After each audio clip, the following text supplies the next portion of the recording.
Time to clean your name with dirt. The paternity test results lay crumpled in Rick Dalton's calloused hands like a death sentence. 2 boys, 11 years and 8 years of bedtime stories, scraped knees and proud father moments. Not his blood, not even close. The paper trembled as Rick read the numbers again in the dim light of his repair truck. Child A, 0% probability of paternity. Child B, 0% probability of paternity. The clinical language felt like ice picks driving into his chest. He'd suspected something for months. Kara's late-night phone calls, her sudden interest in expensive clothes, the way she flinched when he tried to touch her. But this was nuclear devastation wrapped in laboratory letterhead. Rick folded the papers and shoved them into his toolbox, next to the industrial-grade wrenches that had built his modest refrigeration repair business from nothing. 15 years of marriage. 13 years believing he was a father. All of it built on lies thick enough to choke on. His phone buzzed. A text from Dean Morrow, his so-called business partner and friend. "Hey, buddy, got that wine fridge acting up again. Mind swinging by tonight? Kara mentioned you're free." Rick stared at the message. Dean's house, where Kara had been spending her Tuesday evenings for book club, where she claimed to be discussing literature with the neighborhood wives. The same Dean who'd been helping Rick expand his business, providing wholesale parts at friendship prices.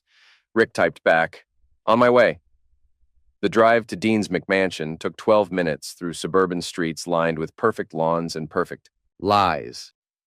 Rick pulled into the circular driveway, his beat-up service truck looking like a tumor next to Dean's pristine BMW and Mercedes. Dean answered the door in a silk bathrobe, hair still damp from a shower. "Rick, thanks for coming out so late, man. Wine fridge just stopped cooling completely. You know how it is, got some expensive bottles in there?" "No problem." Rick hefted his toolbox. "Lead the way." The house reeked of expensive cologne and fresh closeness. Rick followed Dean through marble hallways lined with abstract art that probably cost more than Rick made in a year. They descended into a finished basement that looked like a gentleman's club leather furniture, crystal decanters, and the problematic wine fridge humming angrily in the corner. "Started making weird noises yesterday," Dean explained, settling into a leather chair with a glass of scotch. "Then just died completely this morning." Rick knelt beside the unit, running his hands over familiar components. Loose compressor belt. Simple 15-minute fix. He opened his toolbox and began working, muscle memory taking over while his mind churned through darker calculations. "How's Kara doing?" Dean asked casually. "She seemed stressed last time she was here." Rick's wrench slipped, nearly skinning his knuckles. "When was that?" "Tuesday night, book club, you know. Though between you and me, I think the ladies spend more time drinking wine than reading books." Dean chuckled.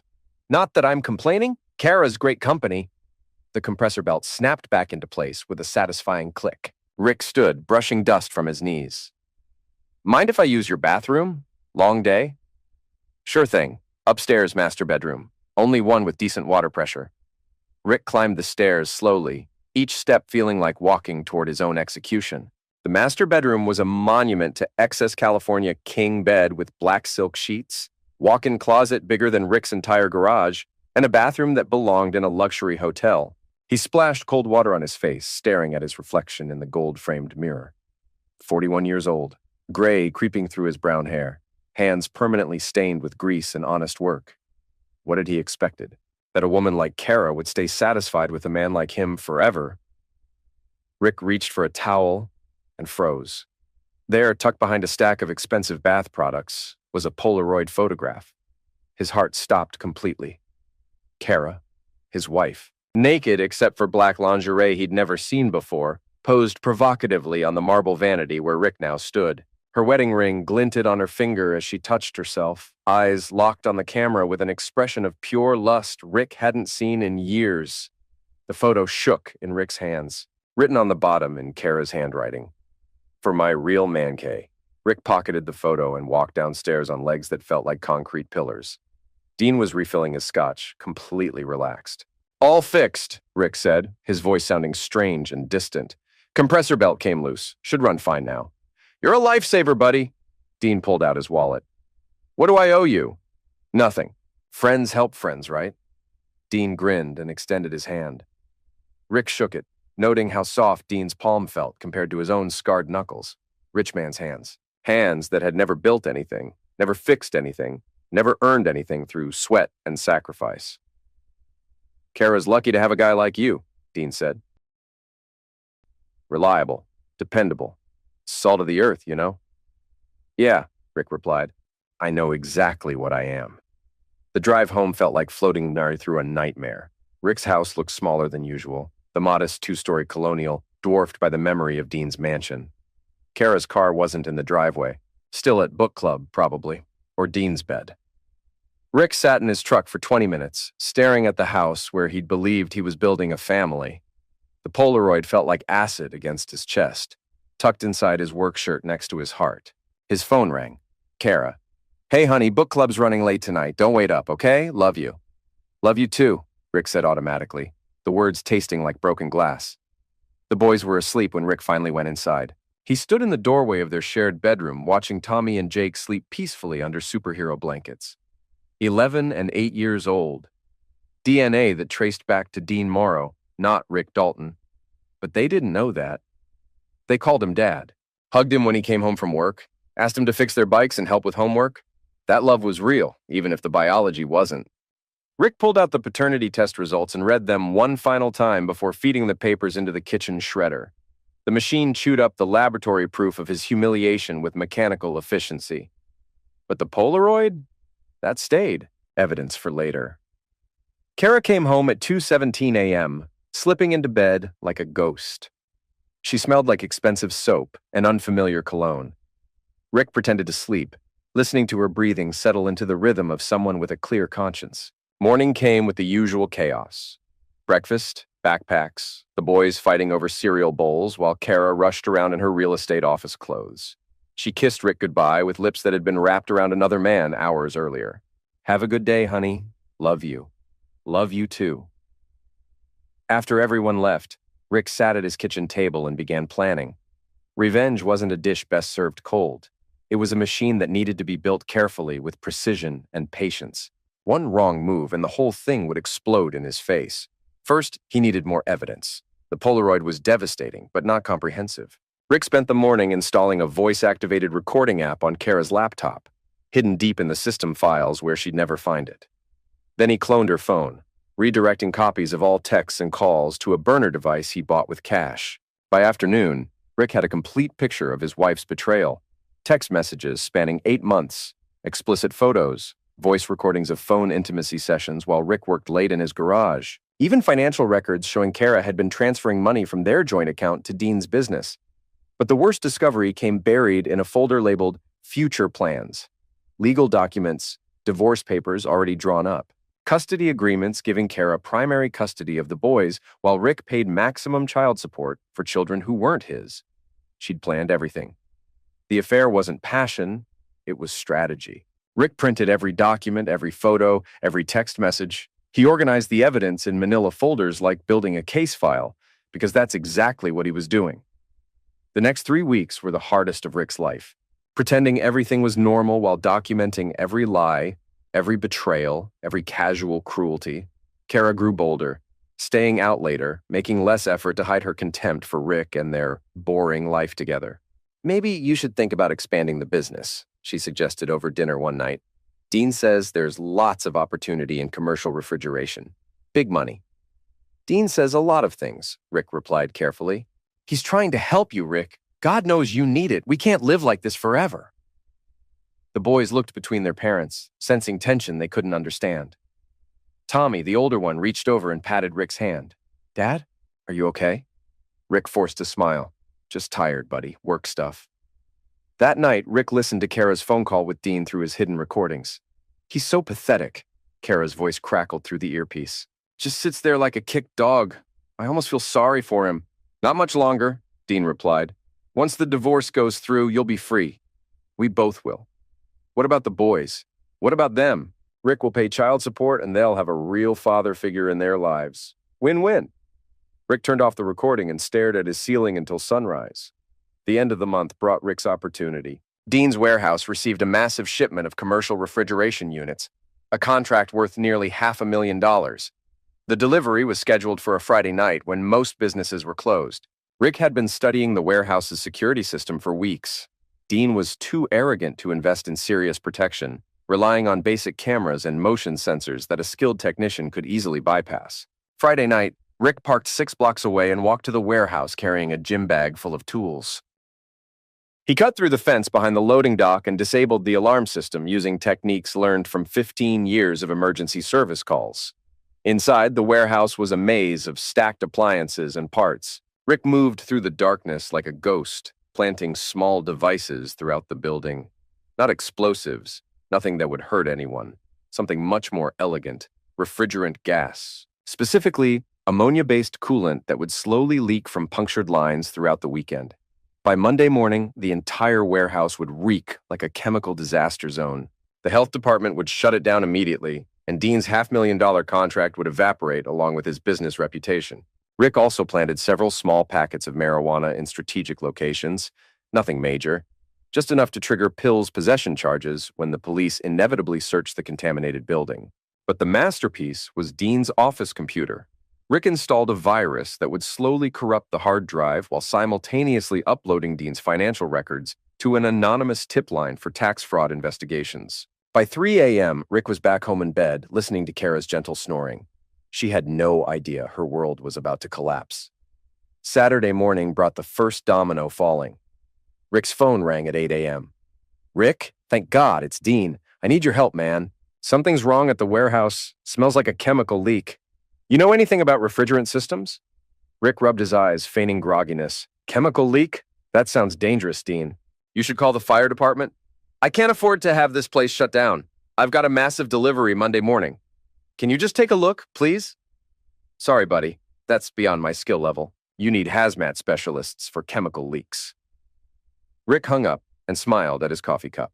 By Monday, the local news was running stories about the mysterious contamination at Morrow Appliance Distribution. Dean's contracts were canceled. His insurance company launched an investigation. The IRS received an anonymous tip about unreported income. But Rick was just getting started. Tuesday brought Phase 2. Kara's car, a leased BMW she could barely afford, suffered a mysterious mechanical failure in the parking lot of her real estate office. The refrigeration unit in the trunk, installed to keep champagne cold for client celebrations, exploded during a staff meeting. Nobody was hurt, but the resulting chaos destroyed Kara's presentation to a major client. Worse, the investigation revealed the unit had been deliberately tampered with. Insurance fraud investigators began asking uncomfortable questions about Kara's recent financial activities. Rick watched the news coverage from his garage, surrounded by the tools of his trade. Every wrench, every gauge, every component had become a weapon in his war against betrayal. Wednesday, Dean called again. "Rick, I need to ask you something, and I want you to be straight with me. Have you been to my warehouse recently?" "Your warehouse? Why would I go there?" "Someone sabotaged my inventory. Professional job. The kind of thing that takes serious technical knowledge." Rick paused, letting the silence stretch. "You think I sabotaged your business? I don't know what to think anymore. Everything's falling apart. The tax guys are crawling up my ass. Insurance won't pay for the contamination, and now Kara's having car trouble too. It's like someone's got it out for both of us." "Maybe you should examine your recent choices," Rick said quietly. "Sometimes consequences take a while to catch up." The line went dead. Thursday evening, Rick received an unexpected visitor. Kara's sister Michelle knocked on his door, looking uncomfortable and angry. "We need to talk," Michelle said, pushing past Rick into the house. They sat in the living room where Rick had once believed he was part of a happy family. Michelle clutched a manila envelope like a weapon. "Kara asked me to give you these," she said, sliding divorce papers across the coffee table. "She's staying at a hotel until you move out." Rick glanced at the papers without touching them. "Just like that?" "Rick, we all know this marriage has been over for years. Kara deserves to be happy. The boys deserve stability." "Stability?" Rick laughed, a sound like breaking machinery. "That's interesting, coming from Kara." Michelle's face flushed. "Look, I know you're hurt, but dragging this out won't help anyone. Sign the papers, split the assets, work out custody. Be adults about this." Rick stood and walked to his filing cabinet. He pulled out a thick folder and set it on the table next to the divorce papers. "Before I sign anything," Rick said, "I think you should see what kind of woman your sister really is." Michelle opened the folder and her face went white. Photographs, text messages, financial records. 8 months of documented adultery and fraud, organized with mechanical precision. "Oh my God," Michelle whispered, staring at the Polaroid from Dean's bathroom. "Rick, I had no idea." Neither did I, until recently. Michelle flipped through page after page of evidence, her hands shaking. The boys, they're not mine, biologically speaking, but I've been their father in every way that matters for over a decade. This is insane. She wouldn't. Rick pulled out his phone and played a recorded conversation. Kara's voice filled the room. Rick's such an idiot. He actually thinks those kids are his. When this is all over, he'll be paying child support for Dean's sons while I'm living in that beautiful house. It's perfect. Michelle dropped the folder, photographs scattering across the floor like shrapnel from an exploded life. I need to go, she said, standing on unsteady legs. Michelle. Rick's voice stopped her at the door. When you see your sister, tell her I got the message loud and clear. And tell her I'm sending one back. Friday morning, Rick drove to the abandoned ice factory on the outskirts of town. He'd worked there briefly after high school, before starting his own business. The building had been empty for 5 years, but the old refrigeration systems were still intact. Massive units that could cool an entire city block. Rick spent the day preparing the space. He rigged the main cooling system to project images and sound throughout the building. He set up cameras in strategic locations. He even brought folding chairs, like setting up for a performance, because that's exactly what this was. A performance. The final act of Rick Dalton's transformation from victim to executioner. Saturday afternoon, Rick sent Dean a text from a burner phone. Emergency meeting about insurance claim. Ice factory on Industrial Road. Come alone. Big money involved. 30 minutes later, he sent Kara a different message from the same phone. Rick is planning something stupid. Meet me at the old ice factory. We need to stop him before he destroys everything. Then Rick drove to the factory and waited. Dean arrived first, his BMW looking absurdly out of place next to the crumbling industrial building.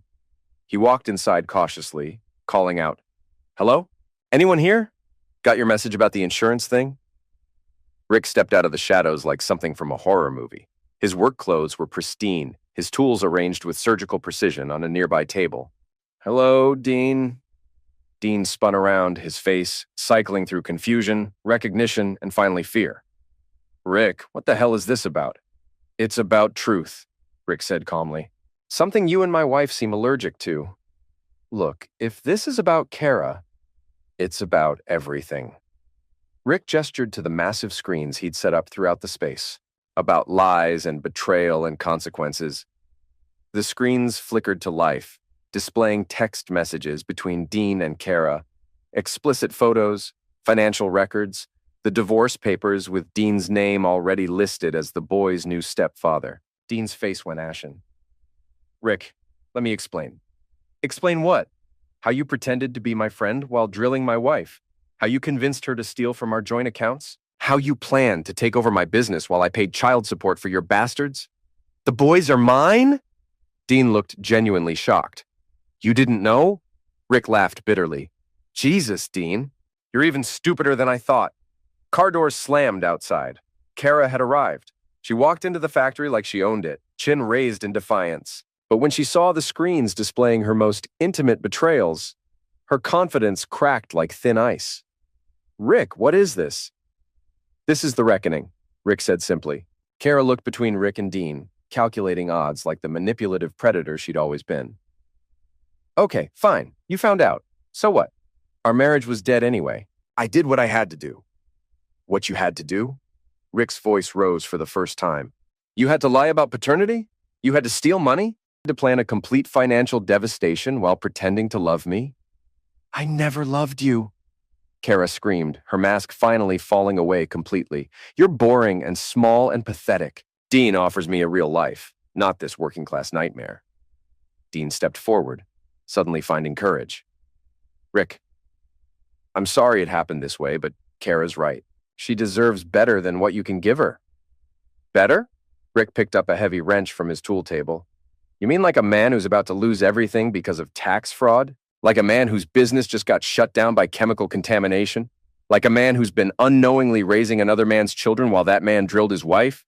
Dean's face flushed red. "You son of a witch. You sabotaged my warehouse?" "I fixed a problem," Rick said coldly. "Just like I fix everything else." Dean lunged forward, swinging wildly at Rick's head. But Rick had been working with his hands his entire life. and Dean had been working with stock portfolios. The fight lasted about 15 seconds. Rick ducked Dean's clumsy punch and drove his fist into Dean's solar plexus, doubling him over. Then he grabbed Dean by the collar and slammed him against the concrete wall, hard enough to rattle his teeth. "You want to fight me?" Rick hissed in Dean's ear. "You want to take my wife, my kids, my money, my business, and now you want to fight me too?" Rick spun Dean around and hit him in the face with the wrench. Not hard enough to cause permanent damage, but hard enough to break his nose and send blood streaming down his expensive shirt. Dean collapsed to his knees, clutching his face and whimpering. All his smooth confidence evaporated, leaving behind a broken, bleeding man begging for mercy. "Please," Dean gasped. "Please don't end me." "End you?" Rick looked genuinely puzzled. "Dean, I don't want to do it. I want you to live a very long life. I want you to spend every day of that life remembering what it feels like to lose everything you care about." Rick turned to Kara, who was pressed against the wall in terror. "Your turn." "Rick, please, think about the boys. Think about our family." "Our family?" Rick activated another screen, showing the legal documents Kara had prepared. "According to these papers, we don't have a family. According to these papers, you were planning to take my sons and my money and disappear into Dean's mansion." "They're not your sons," Kara screamed. "They never were. You were just the idiot who paid for everything, while I built a real life." The words hung in the air like poison gas. Rick nodded slowly, as if Kara had just confirmed a mathematical equation. "There it is," he said quietly. "The truth, finally."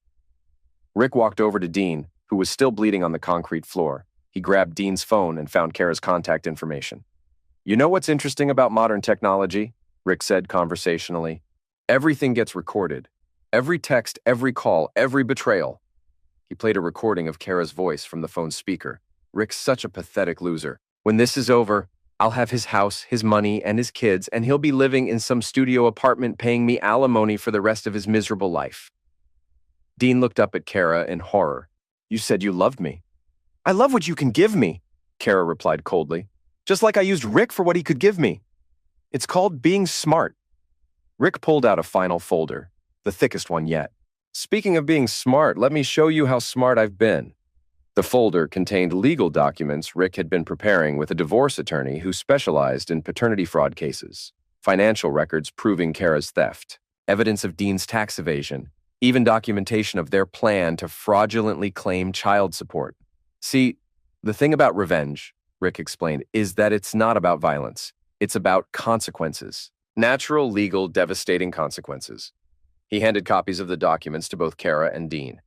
"Kara, you're going to be charged with paternity fraud, theft, and conspiracy. Dean, you're looking at tax evasion, business fraud, and conspiracy to commit identity theft." Kara's hands shook as she read the papers. "You can't do this. I'm the mother of those children." "Those children deserve better than a lying whore for a mother," Rick said quietly. "And legally speaking, since you committed paternity fraud, you'll be paying me back every penny of child support I provided for kids you knew weren't mine." Dean struggled to his feet, still clutching his broken nose. "Rick, let's make a deal. I can pay you. Money, whatever you want."